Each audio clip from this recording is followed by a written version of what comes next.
And I'm telling you right now, Sugar Sean O'Malley is going to have to show up in this one. Yes, of course, he showed up in the first fight, but Merab's style was just too much. But think about it like this. This is favouring Merab Dvalishvili. I'm not saying that Sean O'Malley can't come out. I'm not saying that he can't knock him out and get the belt back.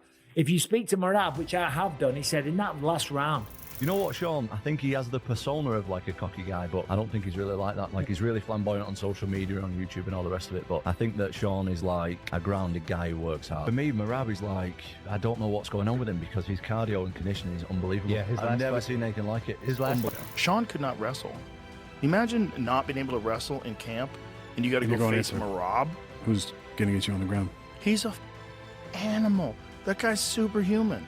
There's no one like him. The cardio that guy has is off the charts.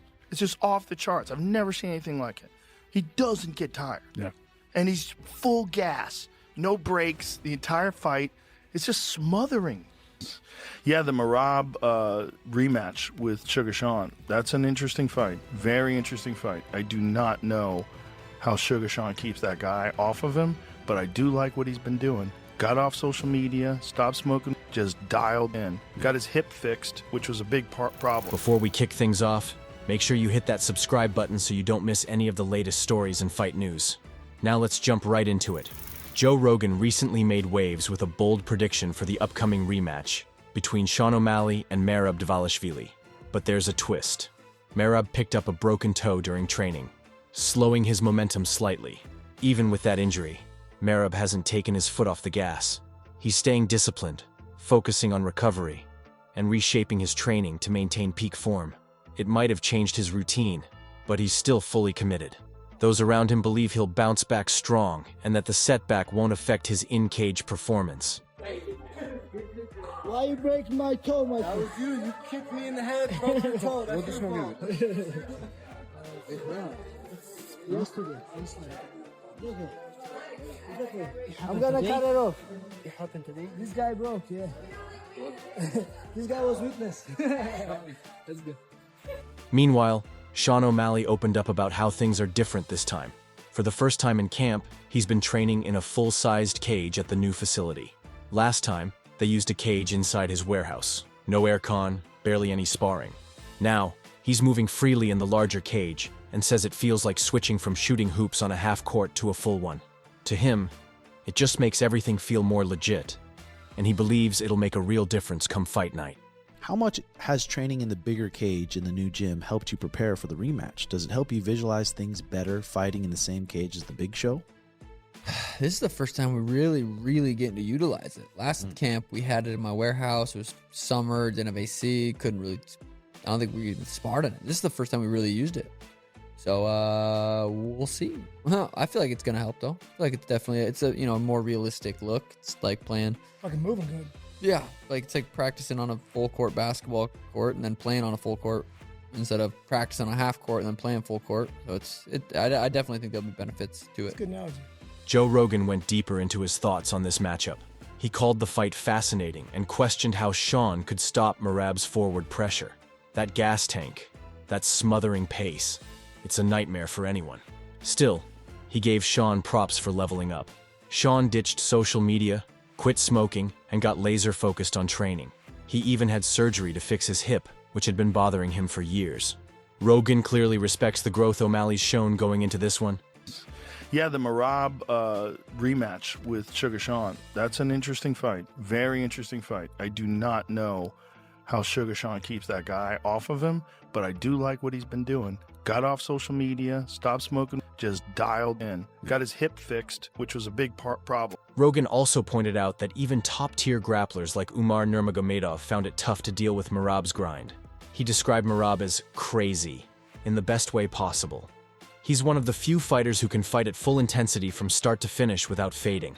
That unrelenting pressure, Rogan said, is what makes him such a dangerous opponent, especially for a fighter like Sean, who needs space and didn't get a proper wrestling camp in last time. Sean could not wrestle. Imagine not being able to wrestle in camp and you got to go face Merab. Who's going to get you on the ground? He's a animal. That guy's superhuman. There's no one like him.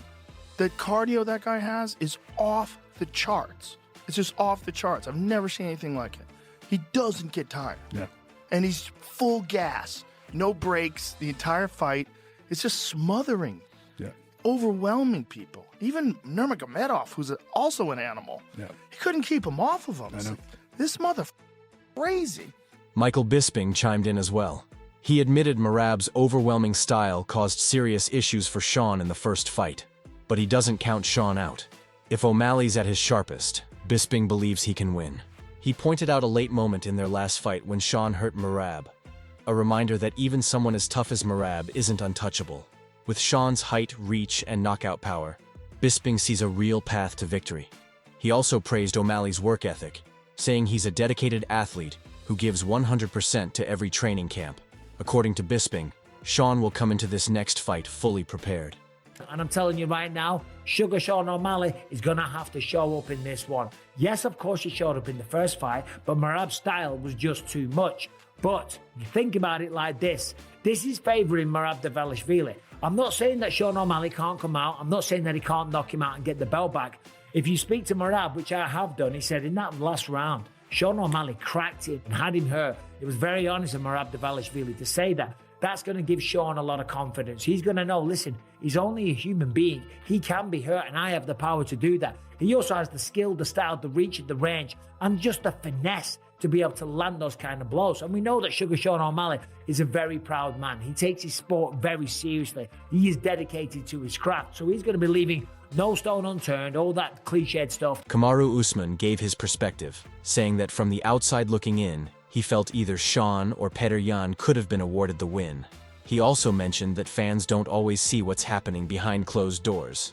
Things the UFC knows, but keeps under wraps. Be real. Do you feel like O'Malley deserves a rematch against Merab Dvalishvili? After getting 50-45, or would you rather give it to Sandhagen? I'm gonna be honest. Personally, from the outside looking in, I would have given the fight to Sandhagen or Petr Yan. Either one of those guys, I would have given the fight to. But I don't know what was going on behind the scenes. Maybe there's something that the UFC knows that we didn't know. Joe Rogan then shared a story that showed how wild Merab's grind really is. The day after winning the title, Daniel Cormier dropped by Merab's place to congratulate him, but Merab wasn't there. He was already out running. DC filmed his garage gym and Rogan said it was impressive. But what really stood out?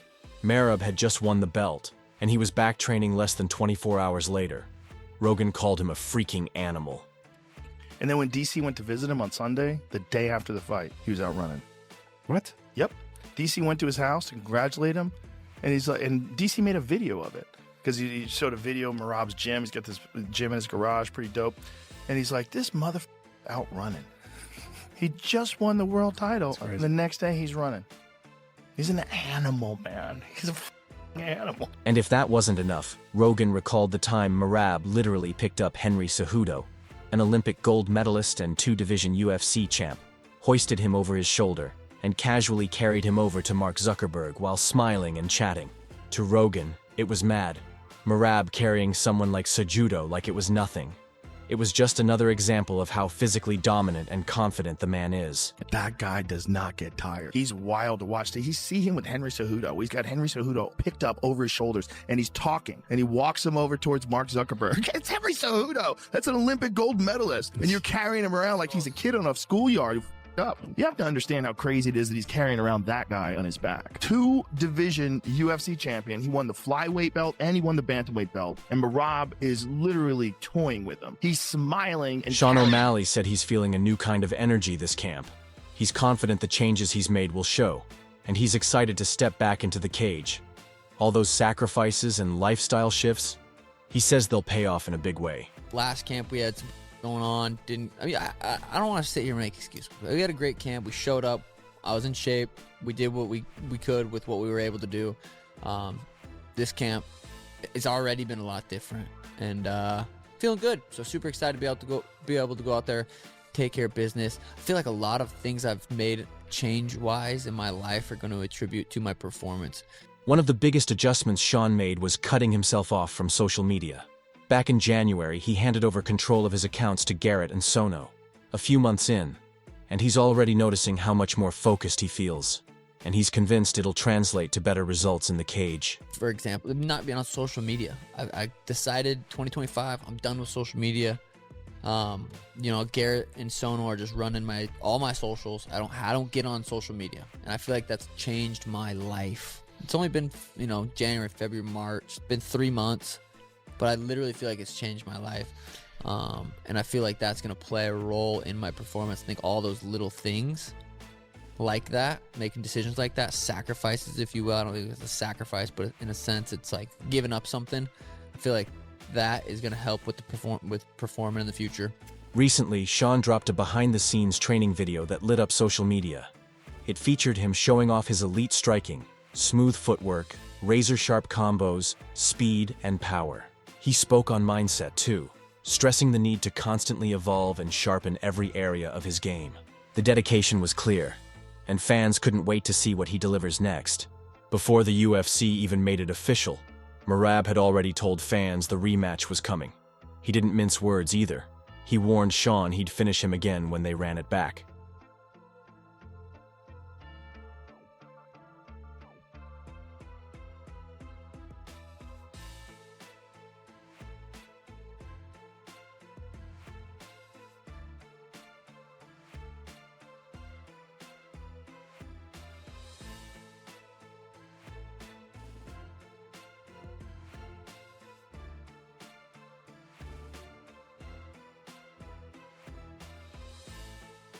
Merab admitted this rematch feels different from other fights. Usually, he approaches every opponent like a new challenge. But this time, facing someone he already beat, it's been harder to stay fully locked in. Still, he knows Sean's coming back stronger. And that thought alone is keeping him focused and sharp. When you go into a fight that you win and then you rematch, there has to be some difficulty in figuring out what you can change or what you can fix or what adjustments you have to make. How do you do that while still being as successful as you are? You beat Sean, then you beat the boogeyman in the division in Umar. How do you keep your mindset focused on growing when what you're doing is already working?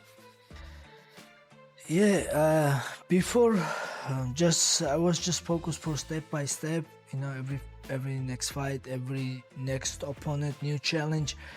Like I said, this rematch is a little bit weird because I'm not like, it's hard to motivate myself, you know, I'm fighting same guy, but I know this guy will be more. Tom Aspinall gave his take before the announcement, saying that although Sean's flashy YouTube and social presence makes him seem arrogant, he believes Sean is humble and trains hard behind the scenes. As for Merab, Tom said he doesn't know much about him personally, but had nothing but praise for his unreal cardio. He said Merab's pace and pressure in his last bout was something truly next level. You know what, Sean? I think he has the persona of like a cocky guy, but I don't think he's really like that. Like, he's really flamboyant on social media, on YouTube and all the rest of it. But I think that Sean is like a grounded guy who works hard. For me, Merab is like, I don't know what's going on with him because his cardio and conditioning is unbelievable. Yeah, I've never seen anything like it. His last fight was like one of the best fights I've ever seen. Yeah, because he just goes and goes and goes. Like, he will not stop going at somebody. I've never seen anything like that guy. He's unbelievable. Daniel Cormier also had advice for O'Malley. If Sean wants to avoid repeating history, DC says he needs to fully immerse himself in wrestling. Yes, his power is a major weapon, but if he doesn't strengthen his grappling, it could cost him again. A more well-rounded version of Sean, Cormier said, has a better shot of stopping the storm that is Merab. To truth, and I'm not saying he's going to lose, he can still knock him out, but I thought for him to make sure that that doesn't happen again, he would need to get into a full wrestling environment to try to work on those skills in between the takedown attempts. Ariel Helwani believes this fight is the biggest one that can be made in the division right now. He argued that even though Sean hasn't been active lately, his resume and former champ status more than justify the rematch. Ariel pointed out that quick turnarounds for ex-champs aren't rare, especially when there's no clear contender waiting in line. He also mentioned that Merab himself asked for the rematch after defending his belt last time, so it's not like he's ducking it. For Ariel, this matchup is great for both fighters, for the fans, and for the region hosting the event. It's the biggest fight that you can make in that division, and it's not far-fetched. It's not like you're saying, oh, the biggest name is ranked 11, and we need... Like, he's the former champ who hasn't fought since, who had a nice run as champion, and yes, you know, sometimes people don't defend the belt once and they get an immediate rematch. Like, there's weird rules. for different people. And I would understand if people are upset if someone was getting wronged. Present to me the person who's being wronged by this title fight happening. And to Rick's point, the champion wants to fight. He is not upset about it. He's the one who asked for it last time. In his last defense, in his first defense, he said, let's run it back right away. So, look, I think it's great. I think it's great for this area. Lucas Tracy shared his thoughts too, predicting the rematch will look similar to the first fight. He expects Merab to land some clean shots, especially now that his striking is getting better. Still, Lucas doesn't think Merab will stick to striking for long. His coaches will likely remind him where the advantage lies. That said, the improvements might still throw Sean off early, but overall, Lucas felt the buzz was missing. Who do I think is going to win this? I think that we'll probably see the exact same fight, the exact same one, and I actually think Merab's going to be cracking O'Malley. You know, he told O'Malley in their face-to-face on like O'Malley's vlog about a couple weeks ago that he's improving his striking, that he'll want to strike with him, and I don't think he'll actually do that. I don't think his coaches will let him do that, but I actually think that Merab's stand-up is getting a little bit better. We saw how he did okay against Umar, who's a much worse striker than O'Malley, but still not much worse. He's just worse than O'Malley. Maybe Merab will crack O'Malley and get some respect on the feet as well, but there's just zero hype to this. He pointed out that fan excitement for this fight is low. Aside from hardcore fans and Team O'Malley, there's not a huge push for this rematch. He added that Merab may be leaning into this fight because he sees it as a winnable one, but Lucas thinks the UFC could have picked a better matchup overall. Right? I mean, who was excited when Dana White announced that? Nobody wants this at all. The only people that want this fight are Schmitty and the boys, and, you know, O'Malley's team, his family. Merab probably wants it because it's an easy fight, but fans don't want it. It's just not interesting. And that wraps it up for today's video. Do you reckon Sean O'Malley can flip the script and settle the score? Drop your thoughts in the comments below. And if you liked the video, tap like and subscribe for more content just like this.